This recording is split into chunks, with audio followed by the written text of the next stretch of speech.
power gem, that's it.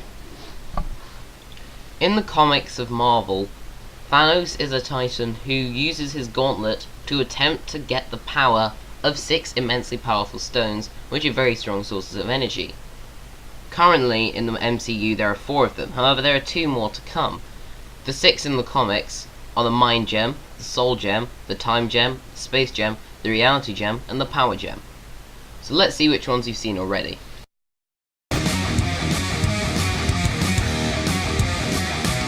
Tesseract, aka the Space Gem, has done 2 things to prove that it is the Space Gem. For one, it opened portals in space to the Chitauri and Loki, and also it transported Red Skull elsewhere when he touched it. It was found in a monastery in World War II, before it was taken by Hydra. It was captured by Captain America, and then when he was found by S.H.I.E.L.D., so was the Tesseract. Loki created a portal twice, and took it. However, then when the Avengers beat him, Loki and the Tesseract went to Asgard. The unfortunate thing is now Loki is pretending to be Odin, which means it's under Loki's possession. Next is the Ether, found in Thor the Dark World. At first it was under Malekith's possession to change and alter reality. Then Asgard took it and hid it, until Jane Foster found it again. Malekith took control of it, but until Thor killed him, it wasn't so good. So anyway, the Ether is with the Collector, except from the Collector's shop blew up in Guardians of the Galaxy.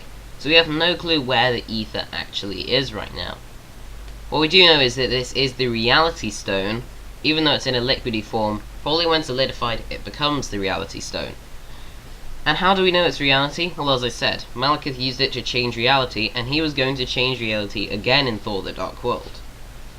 On to our next is the Power Gem from Guardians of the Galaxy, which is found in some sort of space ruins by Peter Quill.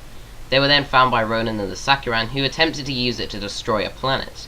Clearly, that makes it the Power Gem, is it not? Anyway, luckily its energy somehow was able to be dispersed by the 4 members of the Guardians of the Galaxy, and hence the stone is currently in the possession of the Nova Corps. So, that's pretty safe at least. Finally is the 4th stone. I actually have a theory here, which this isn't the Mind Gem. I mean, think about it. What would make Vision more human-like? A Mind Gem or a Soul Gem? Also, the stone is yellow just like it is in the comics, making you think that maybe this is in fact the Soul Gem.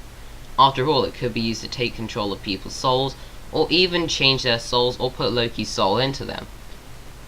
Anyway, maybe this is the Mind Gem, but still, I just think it could be the Soul Gem. Anyway, it was in Loki's scepter when he was serving Thanos, until of course it was captured by Baron Strucker and Hydra. After that, the Avengers took it back and used it to create Ultron. They then used the stone to counter it by creating Vision. And that's where it is right now, in Vision's head. So anyway, let's get into where I think all the stones are going to be. For a start, there's 2 stones left, the Mind Gem and the Time Gem. I reckon we could see these in the following movies.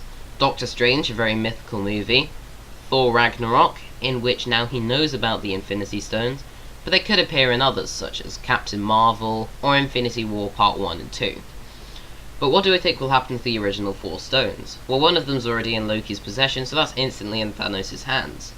I suppose in Guardians of the Galaxy 2, Thanos will have to attack the Nova Corps in order to get the stone back. And for all we know, the Collector could actually sell the Ether to Thanos. Or Thanos could just steal it, or it's under someone else's possession. Another option, maybe, is that the Mind Stone is in the head of Adam Warlock, aka Magus. Apparently he's been confirmed for Infinity War Part 1, but I'm taking that with a grain of salt. Maybe he had to rip that out of both Vision and Adam Warlock's head. Very interesting. Either way, Thanos will get a full Infinity Gauntlet, and when that happens, we do not want to be near. So anyway, how would we stop Thanos like this? Well, using an Avenger or 2. But anyway, this video is basically me saying where I think the next stones are going to be. So, Guardians of the Galaxy 2, Infinity War Part 1 and 2, Captain Marvel, Doctor Strange, and Thor Ragnarok. I seriously doubt we'll see it in any other movies, just because they're not based on this sort of mythology. Another thing I want to point out is I think that Thanos will get all 6 stones, and that may be the big cliffhanger of Part 1. Maybe it'll be like in Harry Potter and the Deathly Hallows Part 1, where the first part is Voldemort just trying to get the Deathly Hallows, then he finally succeeds and that's a big cliffhanger. Possibly. Also, we do know that Loki is working with Thanos, but how many other villains do you think could be working with Thanos? Obviously not Malekith, because he's dead, but we know Loki definitely is, as well as Ronan, and several others. Anyway, there's quite a while until Infinity War Part 1 comes out, so you can look forward to seeing these two stones show up. What will be used around them, as in the Time Gem or the Mind Gem? Well, as I said, we may see a version of Adam Warlock. We could also see some sort of portal created by the Time Gem, maybe Baron Mordo uses it. Anything. Anyway, I hope you guys enjoyed this video. If you did, be sure to subscribe, like, and comment, and I'll see you guys later. Bye.